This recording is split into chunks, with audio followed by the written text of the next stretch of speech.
गति 120 शब्द प्रति मिनट। डिक्टेशन शुरू होने में समय शेष है 5 सेकंड। Ready, start. महोदय, जैसा कि माननीय सदस्य जानते हैं, कल दूसरे सदन में इसी तरह की बहस थी। मुझे वहाँ भी कुछ देर बैठना पड़ा। इस कारण यहाँ जो भाषण हुए उन सबको मैं सुन नहीं सकी। मुझे सुनकर दुख है कि कुछ माननीय सदस्यों ने इस अवसर पर भी हमारे विदेश विभाग को बुरा भला कहा।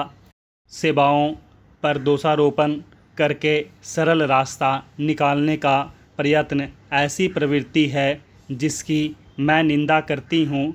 मैं यह नहीं कहती कि हमने गलतियाँ नहीं की हैं और हमारे सभी प्रतिनिधि हमेशा योग्य ही होते हैं। जब गलती हो तो हमें उसे अवश्य बताना चाहिए, लेकिन सदा आलोचना करते रहने से निरुत्साह पैदा होता है और मनोबल गिरता है। हमें उन औजारों को ही कुंठित नहीं कर देना चाहिए जिनसे हमें काम लेना है। देश और विदेश से में हमें काम तो करना ही है। हम अच्छी तरह जानते हैं कि पाकिस्तान के शासकों को दी गई हर सहायता बांग्लादेश के निर्दोष लोगों के विरुद्ध इस्तेमाल की जाएगी। इस अवसर पर हमारे प्रतिनिधियों ने परिश्रम से बहुत अच्छा काम किया है।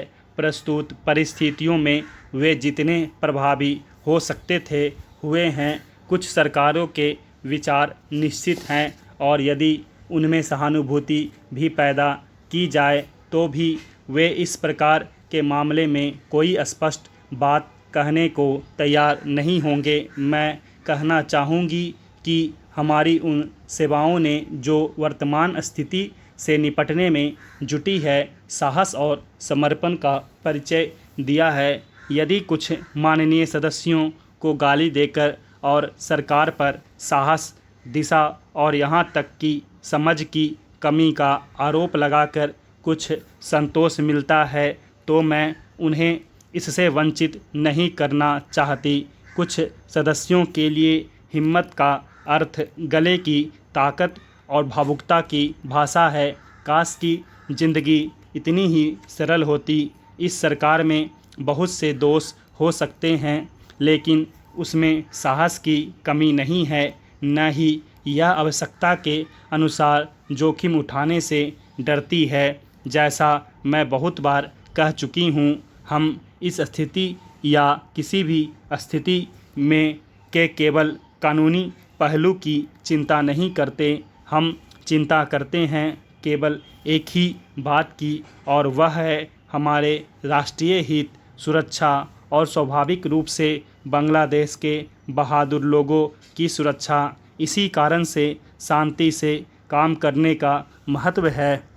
महोदय, मान्यता शब्द की हर तरफ से मांग आई है। मानव की मान्यता देने भर से ही वे बहुत सी कठिनाइयाँ हल हो जाएगी जो बांग्लादेश के लोगों के सामने हैं, हमारे देश के सामने हैं और विशेषकर हमारे सीमांत राज्यों अर्थात पश्चिम बंगाल, असम, त्रिपुरा और मेघालय के समक्ष हैं।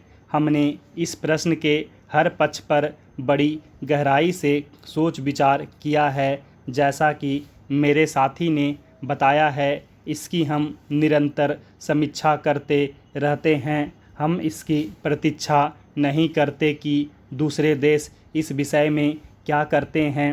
इस बारे में या अन्य मामलों के बारे में हम जो कुछ भी निर्णय करेंगे वह स्थिति के हमारे अपने ही स्वतंत्र मूल्यांकन के अनुसार और इस बात को ध्यान में रखकर होगा कि हमारे हित व्यापक अर्थ में किस तरह पूरे होते हैं। कल मैं अपनी वर्तमान कठिनाइयों में से संभावित खतरों और बोझों के बारे में जानबूझकर बहुत संयत भाषा में बोली थी। वह इस कारण नहीं कि मैं बोझों या खतरों से आज या कभी डरी हूँ, बल्कि इस कारण कि मैं चाहती हूँ कि माननीय सदस्य इन सब विषयों पर गहराई से विचार करें। खतरों का तभी सामना किया जा सकता है जब आदमी इसके लिए तैयार हो। जैसा मैंने पहले कहा और फिर से दोहराना चाहूँगी कि यह समय दलगत प्रतिद्वंद्विता का नहीं है। हम सबको मिलकर एक साथ खड़े रहना चाहिए और हमारे सामने जो अधिक काम हैं उनमें एक दूसरे की सहायता करनी चाहिए। सांप्रदायिक प्रवृत्तियों को दबाना चाहिए। मेरे विचार में सब पार्टियों को सहायता करनी चाहिए कि बांग्लादेश और शरणार्थियों का प्रश्न सांप्रदायिक स्तर तक न गिरने पाए बल्कि अपने सही स्तर पर ही बना रहे जो राष्ट्रीय और अंतर्राष्ट्रीय स्तर हैं।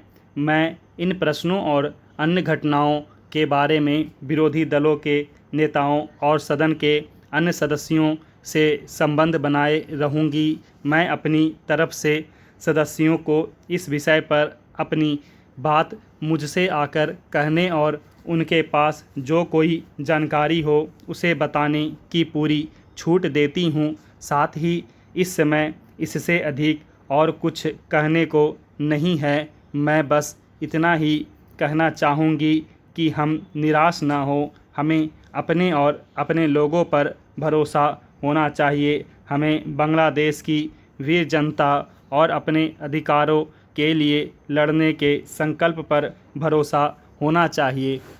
स्टॉप।